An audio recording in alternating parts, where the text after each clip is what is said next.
Just tell you in a nutshell why this meeting this morning. Well, the Balkans, I think all of us are aware of that, is a very sensitive part of Europe, which has been the source of many troubles in the 19th century, the 20th century, and in the new world, in the post-Soviet world. One of the key problems in East Europe is what about the Balkans? What about their integration in Europe? How can they overcome difficulties which go back, to centuries behind us? And Serbia and Albania are two key actors in this respect. So I wish to thank very much the two prime ministers who are with us this morning. And the first question I would like to ask each of you is to spell out your divergences. What are you fundamentally disagreeing on? But before they state that, the remarkable point is that they talk together, and the fact that they disagree on some major issues, as we will see, does not make impossible discussing and cooperating on many other matters. And that in itself is a very positive example of how governance in general in the world should work. So thank you very much, and I will perhaps start with you, Madam Prime Minister.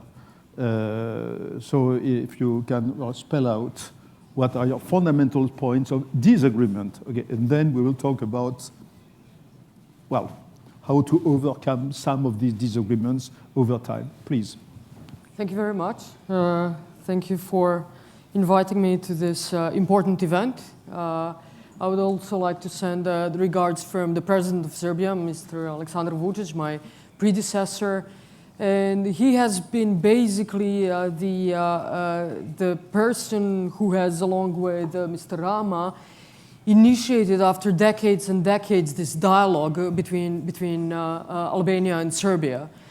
And I think it was a very, very brave and very responsible move from both of them. And I think it already contributed, although it was initiated probably about 2 years ago or so, perhaps 3. It has already actually resulted in a much, much better understanding between Serbia and Albania, and the appreciation of Serbia towards Albania, and enormous respect of Serbs towards Albania, and appreciation of the fact that, yes, I mean, the peace in the Balkans and the Southeast Europe and the prosperity of this region has a lot to do with what kind of relationship we have between Serbia and Albania. So I'm very, very pleased to be here with my colleague, Mr. Rama, and I would also like to thank him in front of all of you for his support in building the bridges between Serbia and Albania. I think we do not have many disagreements. We have, I guess, one key one, and that is obviously Kosovo. But we are finding always the new ways of discussing this issue, so that we do not leave it, as Mr. Vučić would also say, for generations that are coming after us. So I think that is also the one indicator of how the responsible policy and the responsible politicians should look like. And I would also like to thank you for recognizing this effort. So that's basically what I have to say. I think there is basically one key disagreement, but we are trying to find a way to discuss about it and to talk about it in a way that will bring us closer to a resolution and show that we do not want to leave this for generations to follow. You can say that it's a very good start. No, if we could put well, some people, the main actors of the Middle East, to speak like you, Madam Prime Minister, the world would be easier. Maybe we will do that in the World Policy Conference someday. Monsieur le Premier Ministre. He speaks French like me, or even better. Thank you for this very kind invitation, and I very much appreciate to be here with Anna, whom I respect a lot, and I even admire for her courage and her leadership. And let me tell you that 3 years ago, this would have been impossible. It would have been absolutely impossible.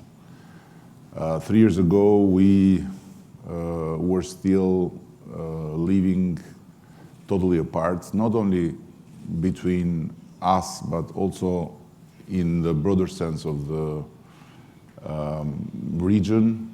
We never sat together to talk about our own problems, to talk about the future, and so on and so further.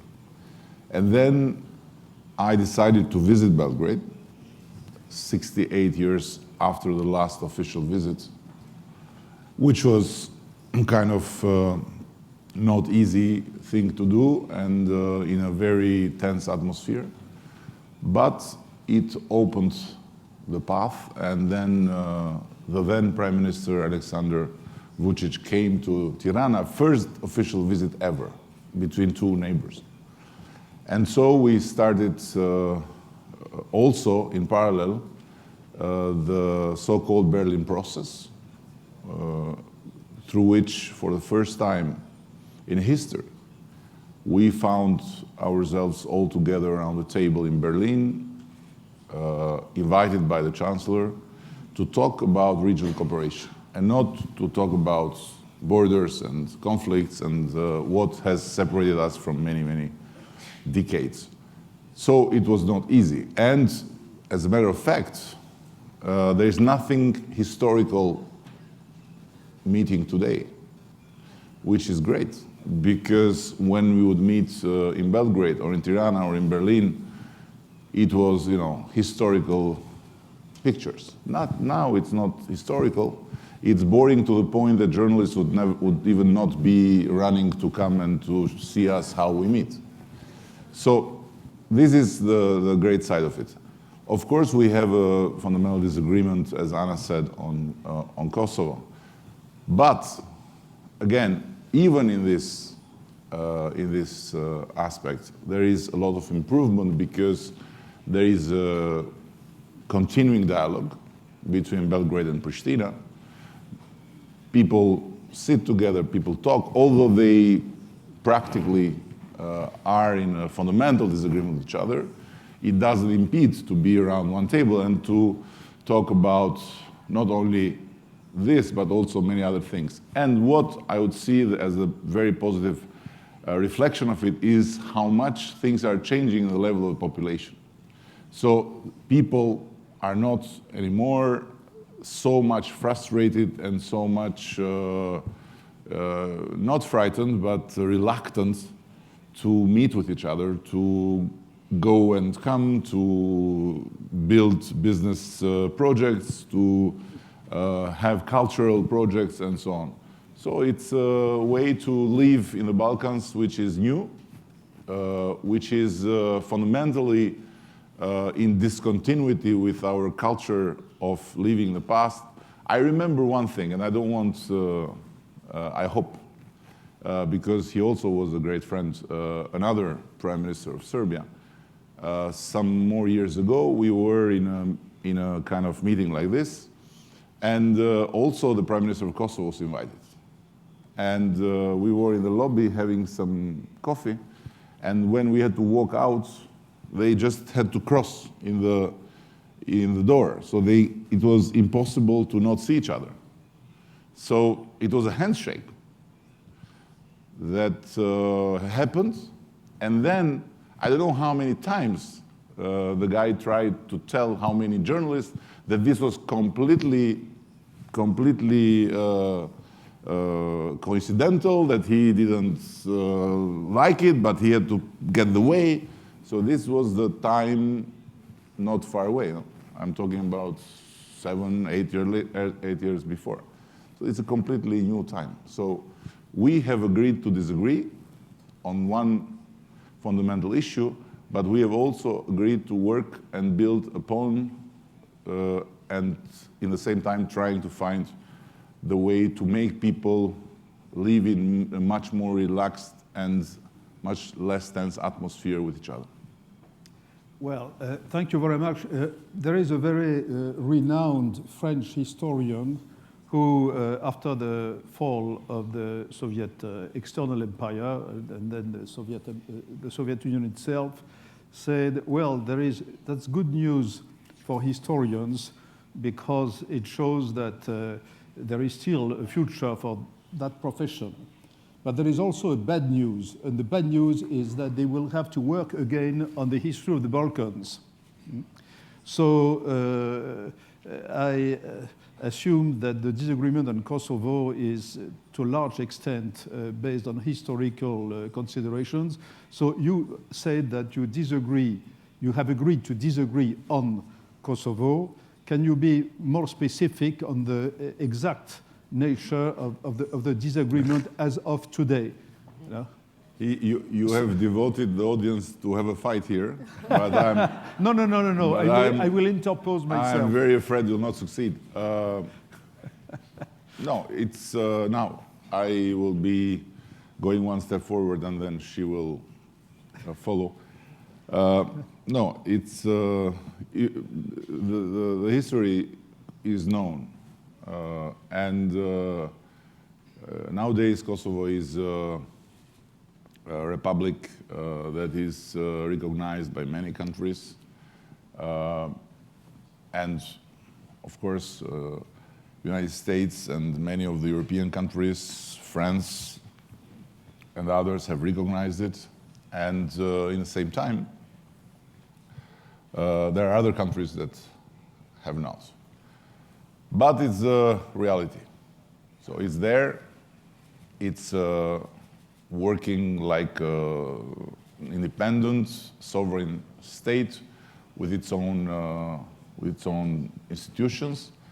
And of course, and I am very happy to say, with a very admirable model of respect for minorities, first and foremost the Serbian minority, who is represented in parliament, who is represented in government. So my conviction has always been, and this still is, that by recognizing Kosovo, Serbia will make a major step forward and will practically overcome a burden of the past that is an impediment to look to the future with kind of less of this burden.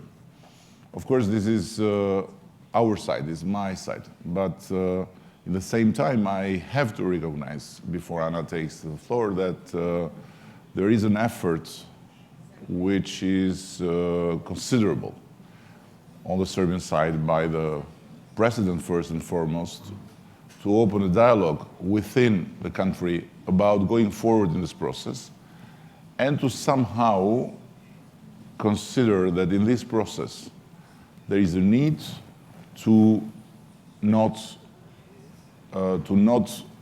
keep going in the position that this is it, there is nothing to do, we want all of it. So this is a bit what he's trying to do, and I respect it very much. It's painful, it's not easy. Tradition is not helping in that regard.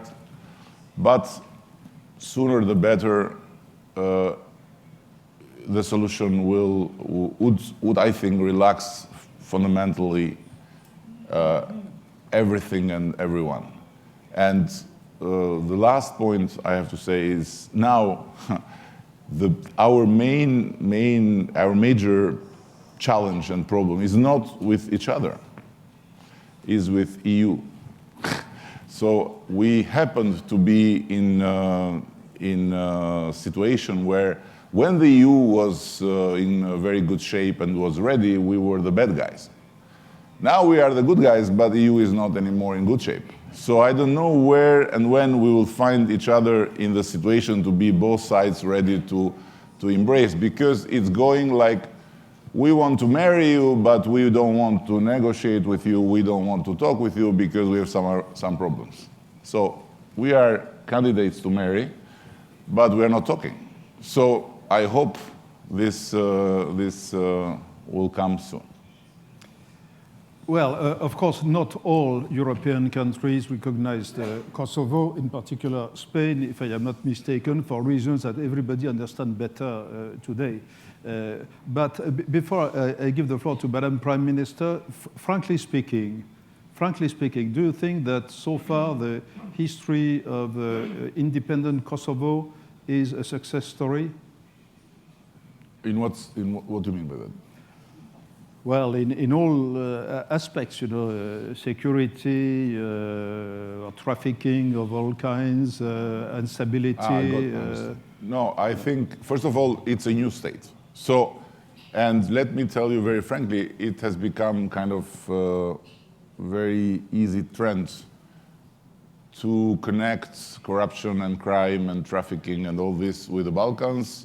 And it's very easy also for everyone that want to not have headaches about enlargement, not have headaches about getting more countries to the table, to just jump on that. I want to say to you one thing and I'll stop.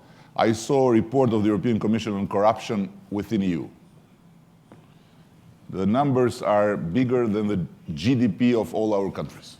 So now, I accept to be criticized on that because the nature of corruption in our countries is different, in the sense that it has a lot to do with institutions that need to be stronger and with modernization, with the state as a modern entity, which we don't have yet as France or as Germany or others have, because it has been worked far long ago to have what we have now, which was not the case to us. But I would like to state that yes, we have problems with crime, we have problems with corruption, we have problems with all, but nor the Balkans, either Albania or Kosovo, are the fatherland of crime and of corruption.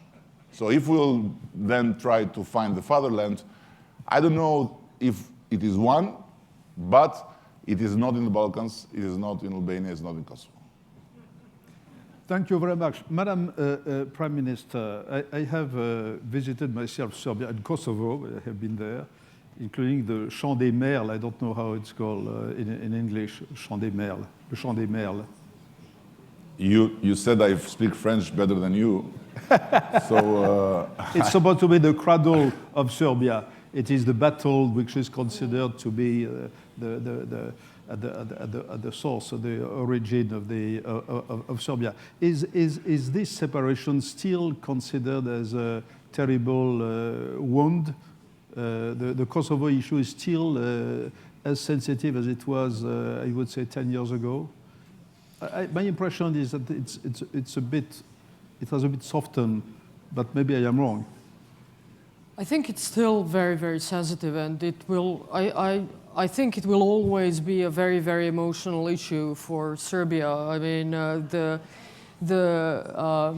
center of our church, of the Serbian Orthodox Church, has been in Kosovo. It's been in medieval times. The capital has been in Kosovo, and all of these places still carry the same names. So whenever you look at the map, that reminds you of the cradle, as you said, the cradle of Serbia. It's a very, very emotional issue. We are trying to be flexible, and we're trying not to look at it from the emotional point of view, because we all know where the emotions took us in the past. So we are trying to be very pragmatic. But as the status of Kosovo for us, I have to admit, it's a very, very straightforward issue. It's a very straightforward issue. It's a matter of the international law, and the international law with that is very clear. And we've always kept saying that if you recognize the unilaterally declaration of independence of Kosovo, you will open Pandora's box. And that is exactly what is happening today. And Spain is our great friend, and we are keeping calm and quiet in order not to really get this into this situation between in Spain with Catalonia to blow out of the proportion. But that is what happens when you basically do not respect the international law and you blur the boundaries, And Serbia has been very clear about that. We had then Crimea. We are recognizing the sovereignty and territorial integrity of Ukraine, although we have a very close and very good relationship with Russia because it's in line with the international law. So, we are getting into a very difficult, very, very complex place when you're not recognizing the international law. And that is what we have been kept saying. And that's what's basically becoming more and more apparent. And I think, unfortunately, that Europe has came out of a very difficult period with after Brexit, with all of the important elections in Germany, in France, in Austria, in Netherlands, and came out with a stronger Europe. But then this thing in Spain happened. So, we again say, go back to the international law. And, by respecting the international law, we will all be in a more stable, more secure place. So that's basically what we've been kept saying. But what's also important is that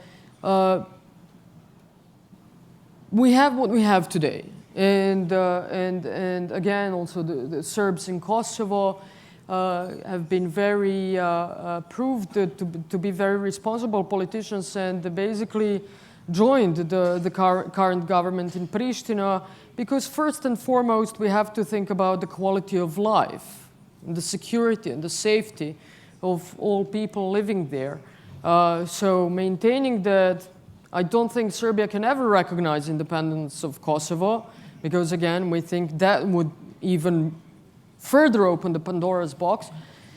We are deeply committed to right now thinking about the quality of life of all the people in Kosovo.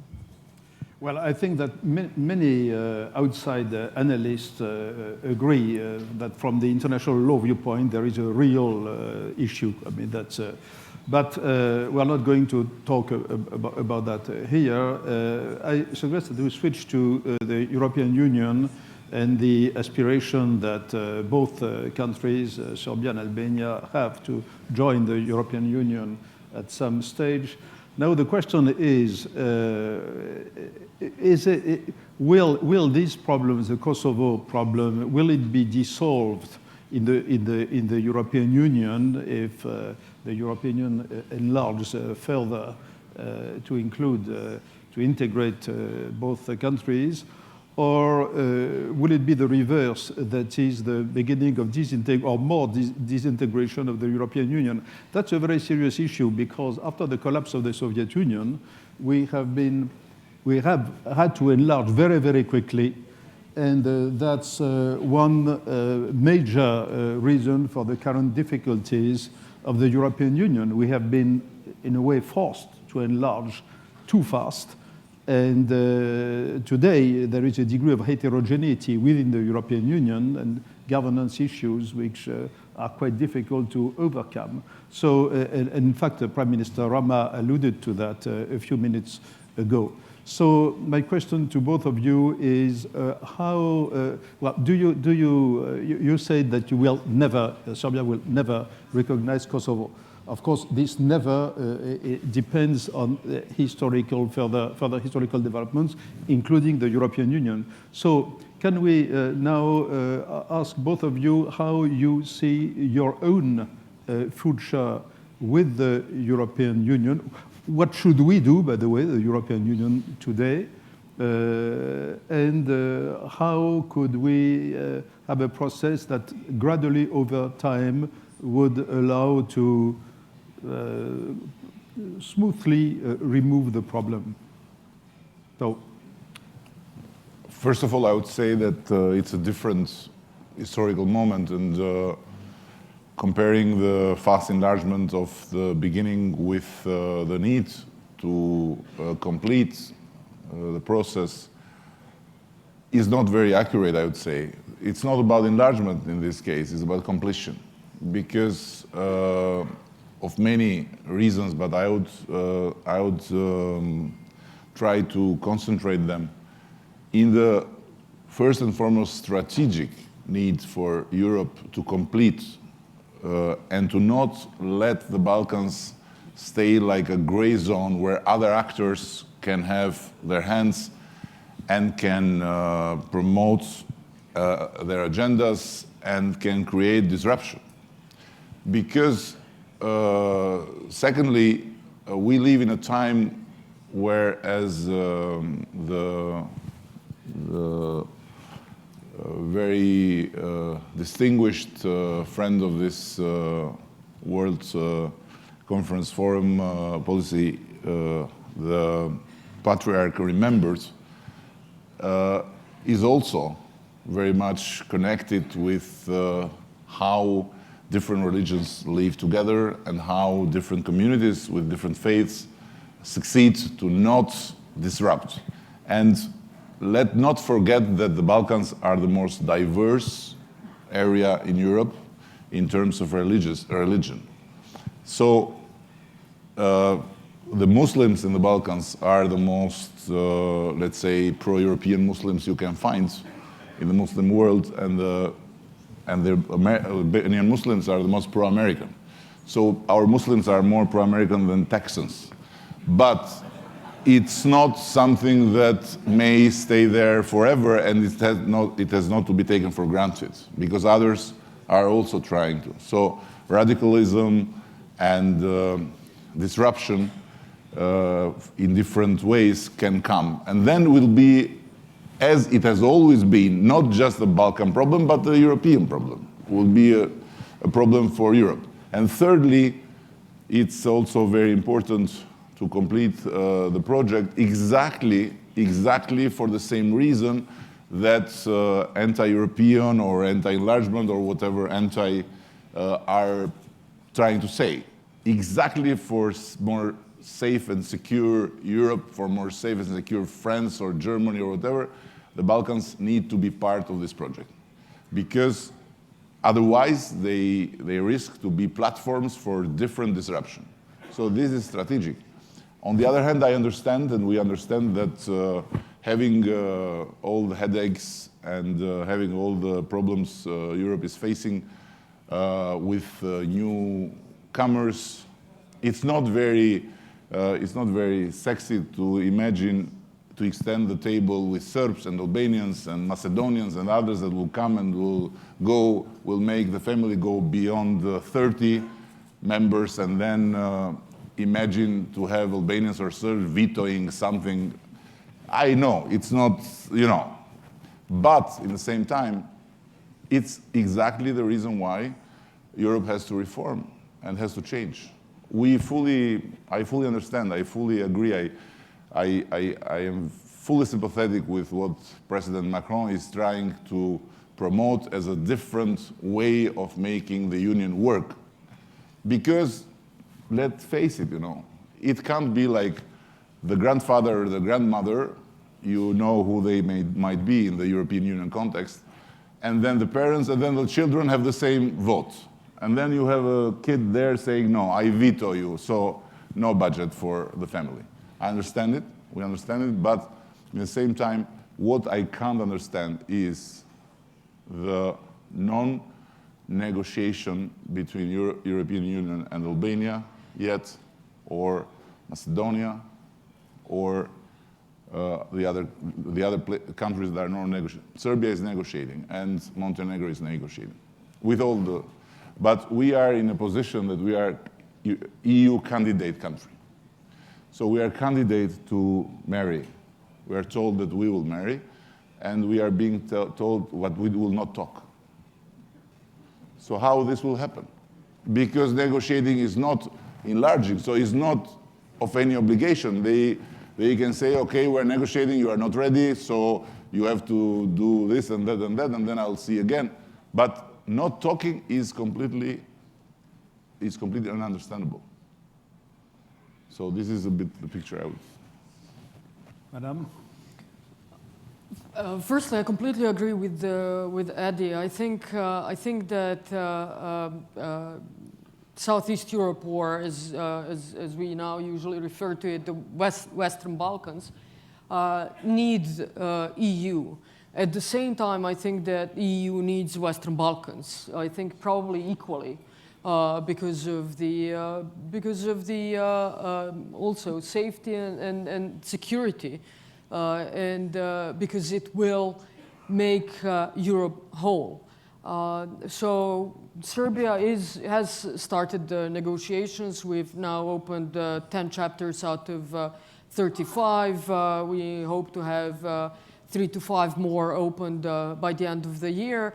But we fully support that EU starts negotiations with Albania as soon as possible, because I think it's important for the region. It's a good signal. It's a good signal for all the citizens of the Western Balkans, which are trying to reform the societies first and foremost in order to economically progress and do better, but also in terms of social reforms, more efficient judiciary, rule of law, and so on and so forth. So I think it's very, very important that the negotiations also start, especially with Albania. We will obviously try to proceed in this EU accession process as soon as possible, but to again go back to what's really important, and that's not really the pace at which we're opening and closing these chapters. It's basically the pace at which we are actually implementing the reforms, and at which we are actually having macroeconomic stability, and fiscal discipline. We have efficient and transparent public administration, because that is public administration that is citizen-focused. We have the rule of law in terms of efficient judiciary. All of that is important first and foremost for us and our citizens and our businesses. And then consequently, it also leads us to the EU. So I think we should change because of ourselves. But again, to reiterate, I think the region needs Europe, but Europe also needs region, and I think that's basically how we should talk about all of that. And I think, what will lead this is regional stability, which is why I think the Berlin process is extremely important. And what will lead the regional stability is going to be economy and business, and basically this regional economic area that we are now working on. And again, to go back to the relationship between Kosovo and Serbia and Europe and Albania, is that with all of the political difficulties, actually the Serbian Chamber of Commerce was the one who actually helped the Kosovo Chamber of Commerce join the European International Chamber of Commerce. And the Serbian Chamber of Commerce is also, our president is a very good friend of Mr. Rama, is often in Albania. And, this is, I think, the economic relationship and cooperation is certainly something that will lead the way. And I think there the politicians and the politics should follow. Thank you very much. So now we have about 10 minutes left, and I will be happy to take some questions. We have very prominent people in this room who could contribute on the subject. So who would like to, not to shoot, but to, so Mr. Moratinos from Spain, as everybody knows. Hello, thank you, Thierry. Prime Ministers, it's very good to see you. When you were mayor, I was foreign minister. We already have some differences about Kosovo. The Prime Minister was very clear. And I want to reinforce why Spain, in that case, myself, under tremendous pressure, decide not to recognize Kosovo. The question is not to recognize Kosovo.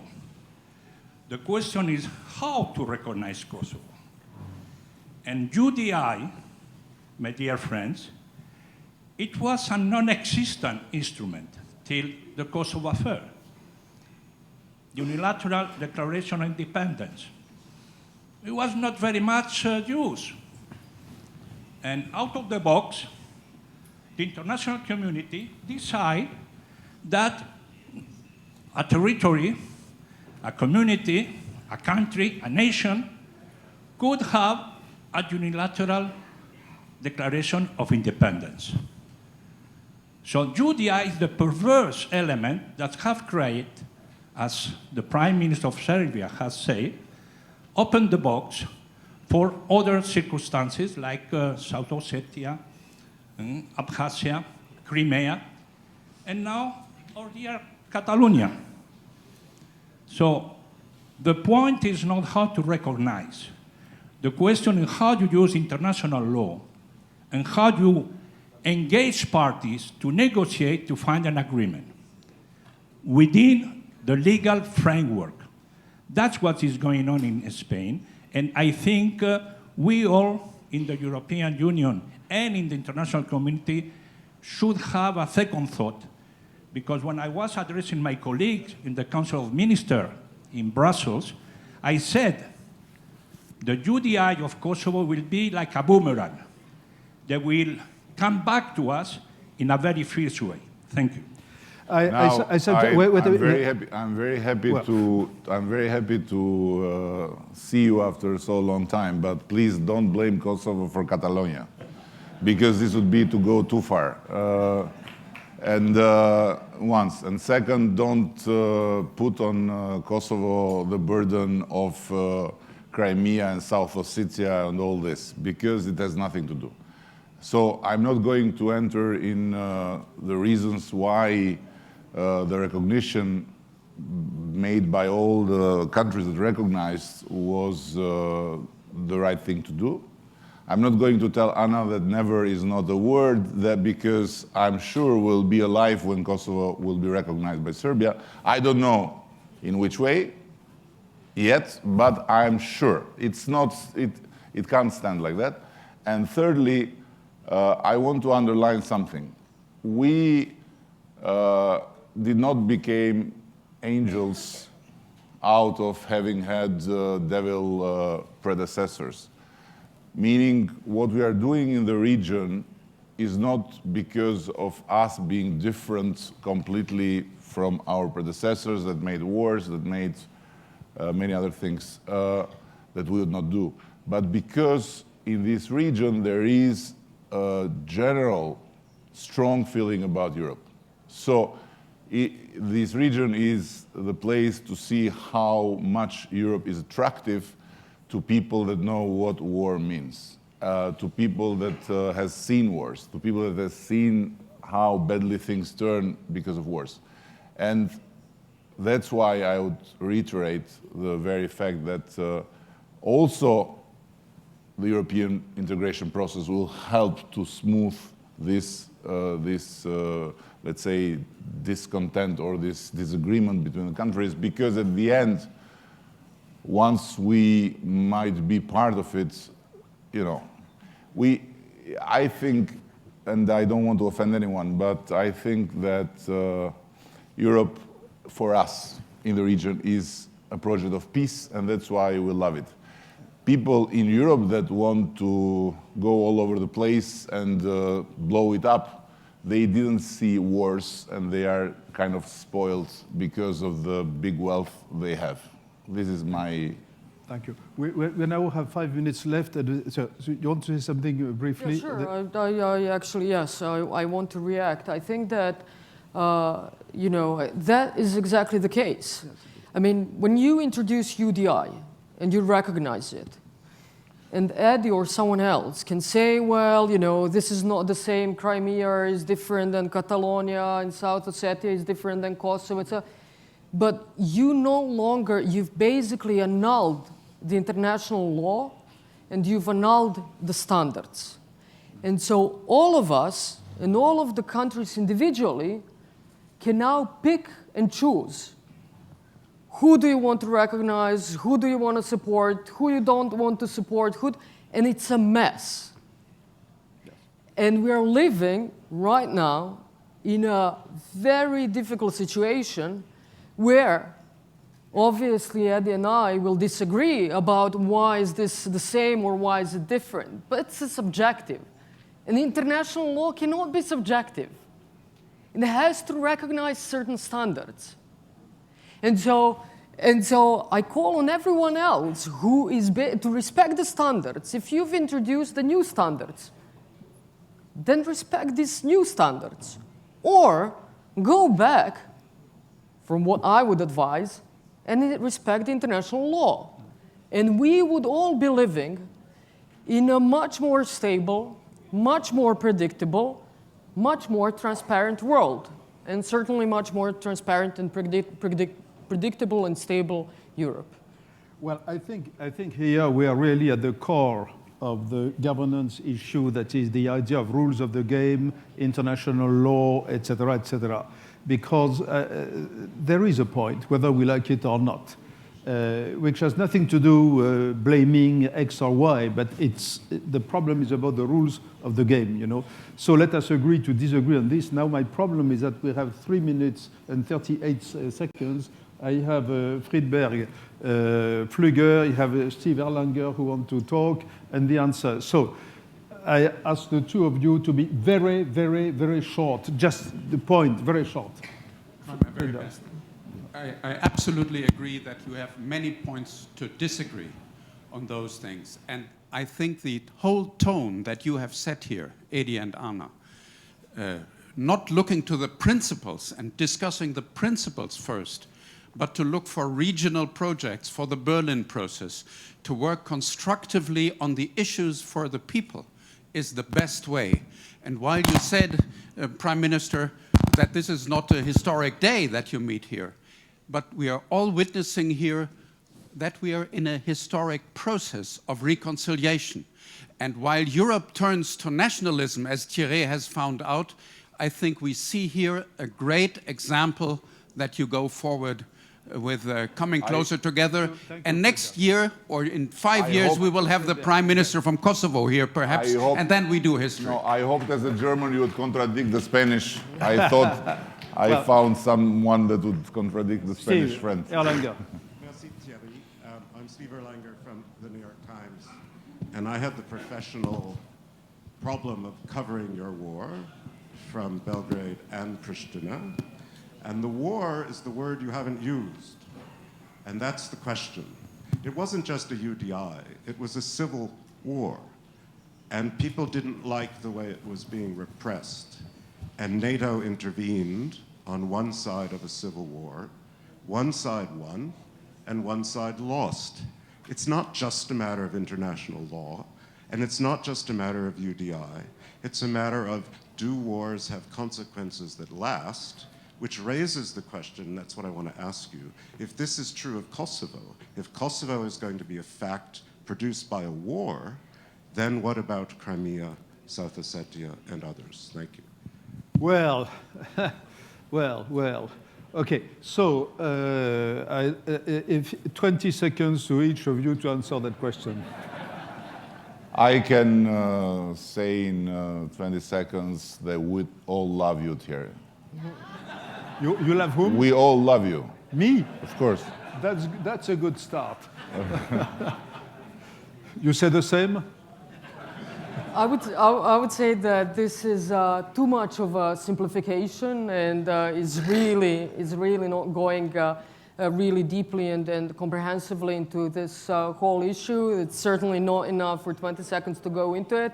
And bring, yes, and then... You don't agree that we love him? And NATO bombing is certainly a whole new issue, which I would like to discuss on a different occasion. But certainly, I mean, you've seen, it's a very emotional issue for us, and that is, and we're trying to be, But this, I think, I do truly enjoy the fact that I can be here today together with, I would say, my friend Rama. I truly respect him. I think that, again, to wrap this up, he's done a fantastic job and proved to be a very brave, very responsible politician, along with my predecessor, President Vučić. I'm very pleased to be able to continue working on this kind of reconciliation that they've jointly initiated. I thank you for being able to talk about this today, because I think it's important to emphasize these kind of examples from the Balkans, because as Eddie said, sometimes Balkans is taken as an example of many, many bad things, and I think we have something very, very good happening here now for more than 3 years, and we will continue to work together to resolve our issues in the best possible manner. So thank you very much. Thank you very much. If you before you applaud, let me express a wish that next year we can have an Israeli-Iranian dialogue like this. Okay? Thank you very much indeed.